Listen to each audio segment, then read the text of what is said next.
Broads Media.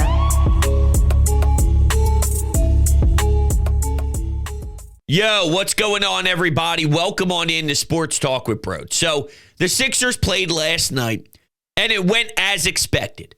Knowing Paul George gets injured in the preseason, and then getting rocked and hit below the belt with this whole Joel Embiid plan, there's only so much you can do.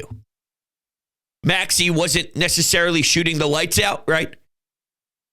Your backup five is a Frenchman who in 26 minutes picks up 6 personal fouls. Small for that position. What are you going to do? There really isn't much to take away from the game, which is disappointing because I love this time of the year. I love when I can double dip into the Flyers and the Sixers. Now, I prefer if my hockey team wasn't losing 6 straight out of 7 games. I would like it if my team was ready for the regular season when it comes to basketball. But that's not what we have here. And that's why it's aggravating. I don't understand what's going on. I don't get it. I don't even know where to begin with it all because I sort of want to attack the Olympics because that's chronological order, kind of, to where we are today. But the messaging from the Sixers is just flat out embarrassing. They knew for a while that he wasn't going to be ready for game 1, which, unless there's an injury, doesn't add up to me. I don't get how that's possible. And there's a reason why the league is investigating. I used to think the NBA had something against the Sixers, whether it was Sam Hinkie, his approach, the process. Well, now I'm starting to realize they're not just picking on the Sixers. The Sixers are probably just stupid, right? Now that we have more knowledge and information on how this organization is ran, maybe they're just dumber than everybody else. Did it have to be so blatant that you guys just don't give a damn about the first 35 games of the season because you want Joel Embiid healthy at the end of the year? Which it doesn't. Okay, let me put it this way. It doesn't sound like that bad of a plan in theory. A lot of this comes down to how poorly you executed the message. And if you can't properly execute a message, how do I expect you to properly execute the more difficult part, which is the plan? One is just words. One is laying out a timeline and being open and honest on where he's at and if he's ramping up yet and all this stuff, which I don't even know what he's ramping up from, but we'll get to that a little later. Let's start with the basics here, and that's the idea of getting Joel Embiid right for the spring, making sure he's as healthy as humanly possible for the playoffs. I got no issue if that's how you attack. And I actually root for you to attack that way. The way you have to do it, though, maybe you don't go out and scream prior to first tip, yeah, back-to-backs, I'm never playing again. Well, why? Why don't you just let the actions tell the story? Because I think that there's a tone that sets.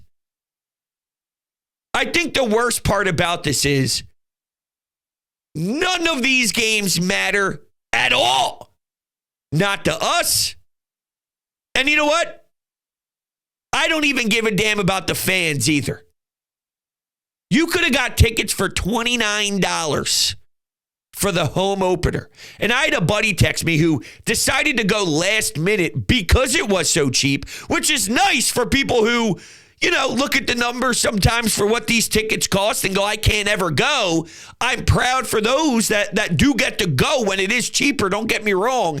But with the aspirations of winning a title, with the mentality of actually getting this thing done, for a season where you bring in Paul George and tie him together with another season of Nick Nurse, Oubre returning, Embiid, Maxey taking another step, this is about winning a championship. And game one, you can go on the secondary market and snag a couple of tickets for 29 bones.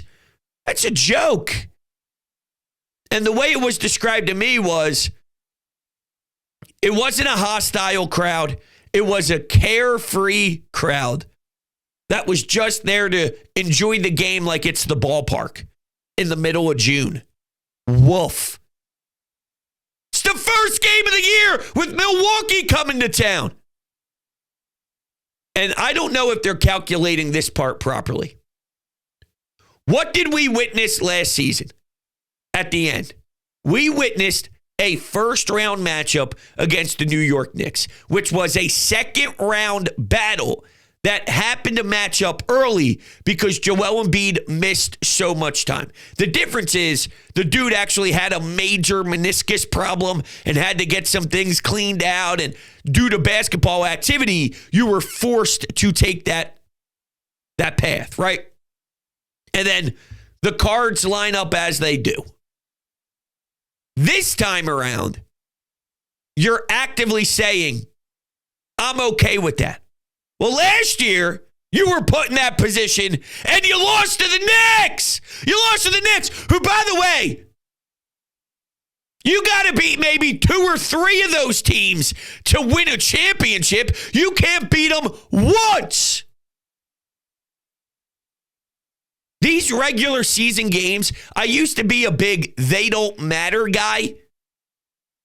But with this current team, they do matter. Maybe if I had the Celtics roster who's coming off a championship, I'd go, it don't matter. It don't matter.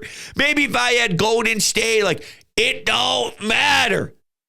This group, where I question the mentality to close out games, when I wonder about their last 6 minutes of a fourth quarter, game 6 against Boston, and then game 7 against Boston somehow is even worse.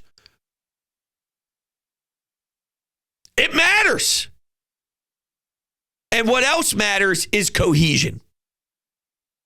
One of my biggest knocks about the Sixers franchise dating back to the last 6-7 years, it's Brett Brown, it's Ben, but Ben doesn't get the ball in the fourth quarter after 3 quarters of primary ball handling because he can't shoot the ball. Now Jimmy Butler takes over. Now you have Seth Curry and Andre Drummond. Nope, no, you don't anymore. Here's Tobias Harris. Here's Doc Rivers. Now Brett Brown's gone. Here's Kyle Lowry, who you pick up as a buyout veteran dude, and now he's logging in 40 minutes in the playoffs at 97 years old as your primary ball handler.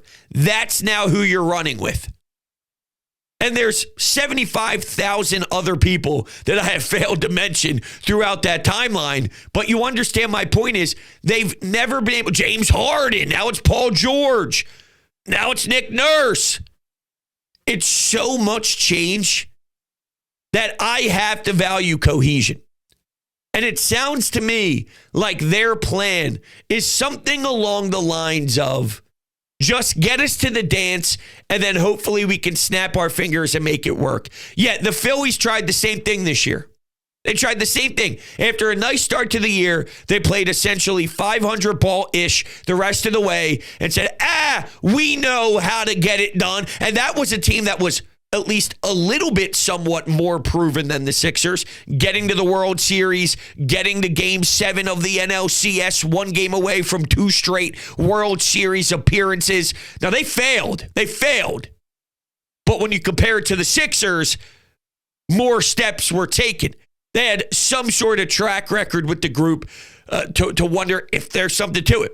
With the Sixers? Oh, my God. No. I have nothing to base this off of.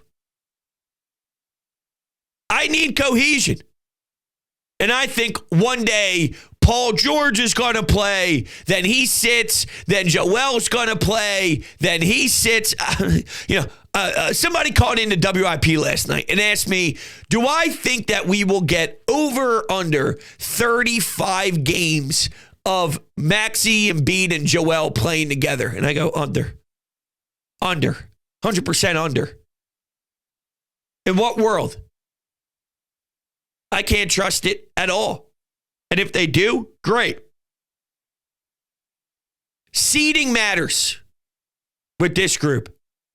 And look, if you take this path and you put the fans through pain, NBA tip-off, first game of the year, fans are excited. If you put us through hell with this emotionally damaged type of 82 games that we're about to embrace, because let's be honest, that's what it is, then there better be a payoff. You better reward us. You better win a championship. There could have been an easy fix here. All right? Sorry. I don't know what that was. A little something that made me a little uncomfortable. But there could have been an easy fix here. Play game one. Play game one. When you go on the road, whatever it is, that's when you sit your first game. Play game one, sit game 3, sit game 5, sit game 7. Enter the season with a purpose, though. Listen to Nick Nurse. This made me sick. Nick Nurse was asked about, did Joel Embiid get injured in the Olympics? Did Joel Embiid re-injure something? What's going on here? Take a listen to Nick Nurse and his response. He did not re-injure himself, but the plan is we don't feel like he's quite ready, strong enough, light enough, whatever it is that they've determined that he's not quite ready to go, hasn't been in any full court scrimmages, etc. And that's the plan. How is that possible? He hasn't even been involved in scrimmaging. So what are they doing? Are they really letting him just sit down and acting as if his season begins January?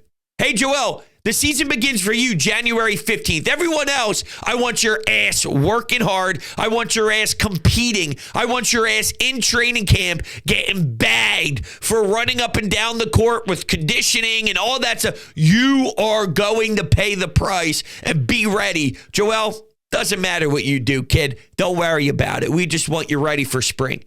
Okay, there's a part of me that believed we will never win a championship because the basketball gods will not give us the love that they won't pay out a team who tanked the way the Sixers did so ugly. They won't reward that. I don't believe the basketball gods would reward this either. Maybe there's an injury, though. And if there's an injury and they're lying about it, then it makes sense. But then I go back to, well, why are we lying about this? If there's something going on, then there's something going wrong. And do they want to save face because it's all related to the Olympics? I guess. Here's my stance on the Olympic stuff. First off, the Olympics ended a ways away, right? A ways back. It's been a while since then. I don't have a problem with them playing in the Olympics. Yes, he is part of the Sixers. Yes, he gets paid a lot of money to be a part of the Sixers, and I get that. But playing in the Olympics is something that 100% of athletes who have the chance to do. I actually feel there are a lot of benefits of being around that atmosphere, being around that culture, being around LeBron, being around those athletes who have climbed the mountaintop, that have reached the ultimate goal that you are trying to reach. I think there's tremendous amount of value. And the game before the gold medal game, you are only playing in the gold medal game because of Joel Embiid's presence and his ability to really be a monster force.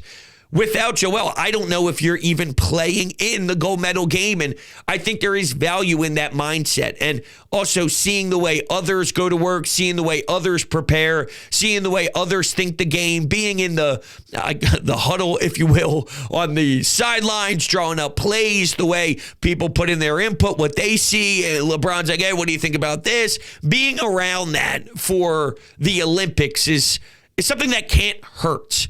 Now, we could question if a big man with that many miles on his body and clearly an issue with staying on the court, how great is it for him to be running more and putting more damage on his body? I get that. But I don't think that that's the most egregious thing in the world. I feel there's plenty of things to be upset about. You're allowed to play in the Olympics. I don't know.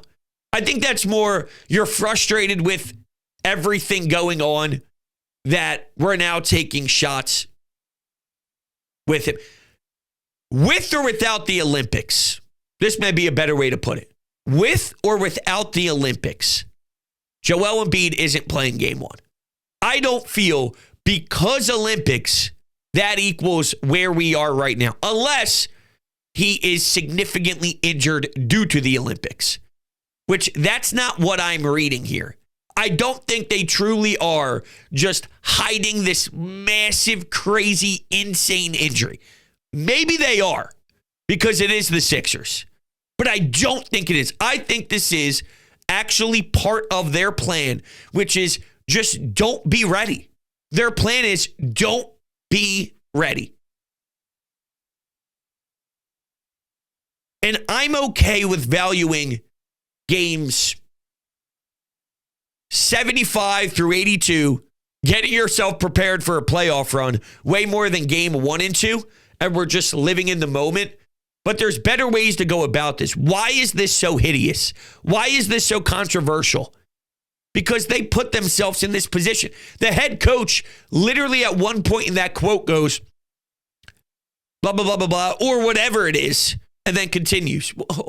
Or whatever it is, you're the head coach. It should never be or whatever it is when discussing Joel Embiid's status and where he stands. Well, he hasn't done this, he hasn't done that. They're, not doing scrimmaging yet or whatever it is. What? And maybe that's him in a way going, listen, I got a basketball team to coach. Whatever's happening over there, whatever it is, it's all part of the plan. I got to focus on what's on the court. But once again, that's not really what I'm reading. When I see Nick Nurse's face, I see someone who's like, holy hell, I'm beat up by this already, bro. He looks defeated. He's got that look in his eyes already. The season didn't even start prior to him answering that question. That was before tip-off against the Bucks. It didn't even begin yet. And my man looks like he is going through hell, which is not a great sign. All right, listen, I got more for you. And, of course, we have a couple of anytime hotline calls I want to throw your way.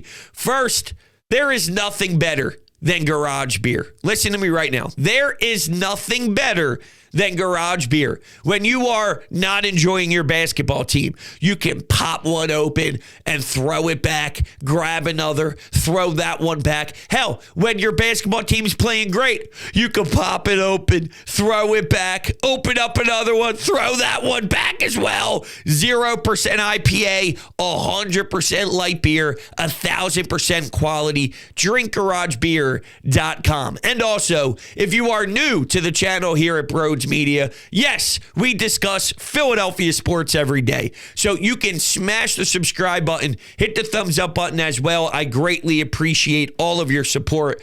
And you can take me on the road with you by going to Apple Podcasts, Spotify, any of your podcasting platforms, and search Sports Talk with Broads. And if you subscribe over there, leave a 5-star rating and a review. That truly helps out the algorithm. So I love you all to death. There is a way where you can get more Broads Media content, and there is a show that we do 2 times a week here called Coffee with Broads. Mostly on Mondays and Thursday mornings. We kick back. We have a cup of coffee together. If you're interested, check out the memberships package down below in the YouTube description. All right, so I want to talk about this from a Joel Embiid standpoint for a second. Let me take a sip of this coffee because, I can always go for a nice fancy cup of coffee. You know what I'm saying? I can always use a nice little burst of energy because sometimes I die out a little bit and it's like, bro, what's going on, man? You're not bringing any energy today. And I go, well, I just need another sip of coffee. And that's what happens. Oh, I need to nuke that. I need to throw that puppy in the microwave and get it nice and steamy. Okay. Should Joel accept this? Should Joel have this level of This is the way the city works with Joel. There's your Joel Embiid appreciators, and then there's your Joel Embiid is overrated crowd. And you don't hear much about what's in between. I am definitely a Joel Embiid appreciator. The grass isn't always greener, and the way I label it is, you're constantly angry because Joel Embiid gets you so close, but there's just something missing. So Joel's not perfect. Joel needs to be better game 6 against Boston, game 7 against Boston. Since he turned the page and became this dominant force, which was, let's say, the last 3-4 postseasons, some of that with Ben Simmons, which, people act as if it's all on Joel Embiid and you're making excuses when you look at what's around him. No, Shake Milton's a 6th man. Furkan Korkmaz is your only, quote, 3-point specialist off your bench. You had to use him to space the floor. Ben Simmons was playing 4-on-5 in the NBA postseason in the playoffs as a non-factor offensively, which easily changes the defense. You can throw more bodies towards Embiid without a threat being left wide open. These are real problems. So lack of depth. You can't have it always. The people who hate Embiid say Embiid is trash, Doc Rivers is overrated, Daryl Morey's a stiff, and I hate the ownership because they're frauds. So it's a combination of everything. Okay, you can sell me on that if you feel that way. But then it can't all tie back to it's Joel Embiid who's a bum. I had a caller last night say, stop calling him Joel Embiid. He's a bum. And every time he talked about him, I'd say, well, Embiid, no, and bum. And he'd cut me off. And I'm like, dude, it's not to that level. That's probably more just frustration speaking than anything else. I am annoyed by it, though. I'm a Joel Embiid appreciator, but I am annoyed by it. I am annoyed that we are in this situation, even though I acknowledge that health should be considered as a number one target here. There's just better ways to go about it than the way they went about it. I don't like, as a leader, his messaging to the team that you guys go to work. I'll wait till it's my time. I don't like that. I would have been ready for game 1. And then maybe manage myself differently. Game 7, game 8, game 9, game 10. It's a horrible message to send. And as an organization, I feel it's loser energy. I don't like it. Maybe they're thinking, though, look, we've tried it other ways so many times. We have to do something different. We watched it with Kawhi, although, let me ask you a question. Does Kawhi scare you now? The way Kawhi is managed, do you ever go, but watch out for that Kawhi stuff when he comes back? No. It happened. They won a championship with the Raptors. He was a special player that year. But I don't have a bunch of fear in my eyes because of how Kawhi Leonard is being managed anymore. So I get trying something different, but a lot of that, well, as much as Joel has a problem with his knee or Joel gets banged up, some of it is just pure basketball stuff. An elbow comes down when you're grabbing a rebound. Well, I hate to break it to you. If Pascal Siakam or Markelle Fultz is shoving their elbow through your orbital bone, your face is going to break. You're going to have to wear a mask. Not all of it was just straight up knee injury. You could run through a regular season, play 50 games, and manage yourself by missing 32 games, and then an elbow hits you in the face game one of the playoffs. Here's the strange part about the Embiid stuff, though. When he does get hurt, you do realize he dropped after the whole meniscus cleanup and missing X amount of weeks. Last year in the playoffs, he had 50 points against the Knicks in a game, and he had 40 points in a closeout game. The weird part about him, and this was recently brought up to me, it's not Derrick Rose, right? Derrick Rose was one of the most explosive electric players there was. He gets injured, never the same guy. Embiid seems to come back, play at 70%, and still dominate. Drop 50 in a playoff game. 50. Drop 40 in a playoff game where your season's on the line. It's pretty absurd. Maybe they're factoring that into their equation of, look, when he gets hurt, there's still something there. So if we can get him healthy, if he could drop 50, maybe that's 60. If he could drop 40, maybe that's 50. Wishful thinking. I'm just trying to get into the mindset of them because this is as egregious as they've gotten. Really. And they've been down. They've been in some really tough positions as a franchise. It's about as ugly as it's been. And I don't blame fans for feeling that way. This is the type of stuff, for me personally, where when I hit the breaking point, it's like this. I get it. For the most part, I'm on board with everything that people say about this team when you are discussing your anger. The only thing I push back on is Embiid's a bum. Embiid is lazy. I don't think losing equals lazy. I don't think that's true. There was a clip going viral of Shaq and of Barkley, and Shaq goes, this game ain't physical no more. He's a pick and pop player. He doesn't get doubled.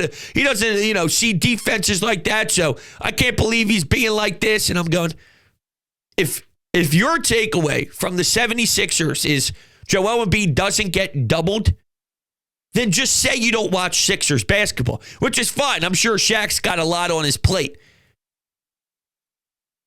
I'm okay if your takeaway from Embiid is damn good player, isn't perfect, needs to clean up certain areas. I think down the stretch at times, I want it to be cleaner. Turnovers. There's times where I look at the box score afterwards, 7-8 turnovers. Maybe some of them happen down the stretch. And then lethargically, he's running back sometimes afterwards because you can tell he's upset about it. He's not a perfect player. And there are things to consider with Joel Embiid. But I feel the Embiid is overrated crowd takes it so far that it doesn't allow for me to objectively view Joel because I have to stand up for him because there's so much greatness that the haters miss out on. I went through a 4-hour show yesterday. I started with, I don't like the way Embiid is handling this and the Sixers, to Embiid is better than you think, he's not a bum, to if they lose in the second round again this year, I'd have to consider trying something brand new because at that point, you try this new method, you tried a billion other things, and we're getting the same result. And that's sort of the emotional journey this whole thing took me on. And I get it. They drain us. The Sixers drain us. All right. Let's take the Anytime Hotline calls here. Hey, Birds. I just wanted to give you my thoughts on the Sixers since I know the season kicks off tonight. I think Daryl Morey had an A-plus offseason. I think a reasonable goal for this team is to get the number 2 seed. I'll defer to Boston for the 1. But, I think it's important we get that 2 seed, play at home until the Eastern Conference Finals. And I think the team's deep enough to do so. Now, I am a little bit concerned about the Embiid shit, okay? The fact that he's, sidelined for the first few games of this year. I don't really care too much about Paul George because we saw the injury. It's unfortunate, it sucks, but injuries like that happen over the course of the year. We're just going to have to deal with it. But with Embiid, we didn't see the injury. I just don't think teams win championships like that, okay? You need to build chemistry. I know getting Embiid ready for the playoffs is important, but I think we got to set ourselves up for the playoffs as well. Teams don't win championships when you're like the 6th or 7th seed and your star only plays 40 games. That's just not what happens. I look forward to hearing your thoughts. I will see you later. Good Sixers. Thank you for the call, man. I don't know if they're going to be a second seed. I'd be stunned. If they're a second seed, then I'm going to have a bunch of optimism rolling into the playoffs. I mean that. I mean, if they're a second seed, I think they're going to be a fourth or fifth seed. They're going to have a tougher matchup in the first round just because of the way they're managing this regular season. And, look, I don't care about beating the Pistons by 40. I don't care about beating the Charlotte Hornets. There's about 10 to 12 to 14 regular season games that hold more weight. Milwaukee, Boston, some of the Western Conference teams. Maybe you could throw Indiana and Cleveland in there if you want. Orlando, not really. So you already pissed one of those matchups away. I mean, you're setting them up in a hypothetical where they're a 2 seed. I'm all in. I'm like, yo, something went right. I don't believe that's who they are. But I agree wholeheartedly on you need chemistry. They haven't had chemistry forever. That I am lockstep with you on. They need chemistry. And the way they seem to be going through this, there's no way chemistry is going to be in play. If they get the chemistry you're looking for, then maybe they can be a 2 seed, a 3 seed, something along those lines. I just don't think it's going to happen. And I'm in prove it to me mode. Appreciate the call. Let's take one more. This is why I called and said they are basically the same person. This is why I said Paul is the same as Harden, an overpriced player out of his prime that is going to be consistently hurt and is not going to get you anywhere past. He might get you to the second round. He might, which would be an improvement over Harden, I'll give you that, but it's not an improvement. All right, so we knew that, though. No? Didn't we know that? I knew Paul George's age. The Sixers, if they're running it with Embiid and Maxey, they really only had one path to take unless they were going to blow the whole thing up. So, yeah, a lot of people were saying you're going down a very similar route here. Paul George, 34, 35, 36, 37. He's in that age range. You're paying a lot of money. Oh, we knew what we were doing. But it's more along the lines of you're trying to maximize this Joel Embiid run and see if you can make something work. So, yeah, I mean, yeah, I knew what we were doing. Oh, I knew what we were doing. You backed yourself into a corner, and this is sort of how you had to handle it once you backed yourself into the corner. But I'll let you continue. And Joel, I'm telling you right now, bank on this, you can put fucking $50 on it. If 50. we have no results after this year, extension or not, somebody will take Joel Embiid on a flyer. He will be gone. So will Paul. And we'll just unfortunately have to deal with Tyrese, which, as much as I love the kid, he ain't the franchise Joel Embiid. He's a solid player. He's a Damian Lillard, which is great. Well, Damian Lillard's no joke. I'll bet $50 on it. It wouldn't be taking a flyer on Joel Embiid. But, as I said, people have reached their breaking point. I get it. You're allowed to get off the frustration. Look, if this results in, and I don't know if you're trading Paul George and Embiid and getting assets back for both of them, moving both of them, interesting stuff. But anyway. If you end up in the second round again and losing, then all cards are on the table. That's what I'll say. All cards are on the table. And I never thought I'd be here because I thought I would like to see the entire Joel Embiid run through regardless and take as many shots as possible. But if this ends up in a similar result, even though you're right, you're tied to the Paul George contract and Embiid extension and blah, blah, blah, blah, blah. And I even agree with you on the Maxey front is, I mean, look, there's a big difference between superstar and Tyrese Maxey, like build around Maxey. Well, Maxey's got a long way to go, bro. A long way to go. And I love Maxey, and I think he could potentially get there. He's got the right mindset for it. It's a difference between being an NBA superstar, face of the franchise, number one, as a 6-foot guard, It's a big, big jump. But anyway, if the Sixers end up in the same spot and failing again, all cards are on the table. All right, everybody, I appreciate it. It's game 1, and that's my takeaway. Oh, the Sixers, they lost game 1. That's right. There was actually a game that was played. Doesn't matter. That's how the season started. The season started by my takeaway being, if it ends up the same, I'm trading people. That's not what I should be discussing game 1. The Sixers did this to us, and it's extremely disappointing. All right, appreciate it. We'll be talking soon. See you on the next one.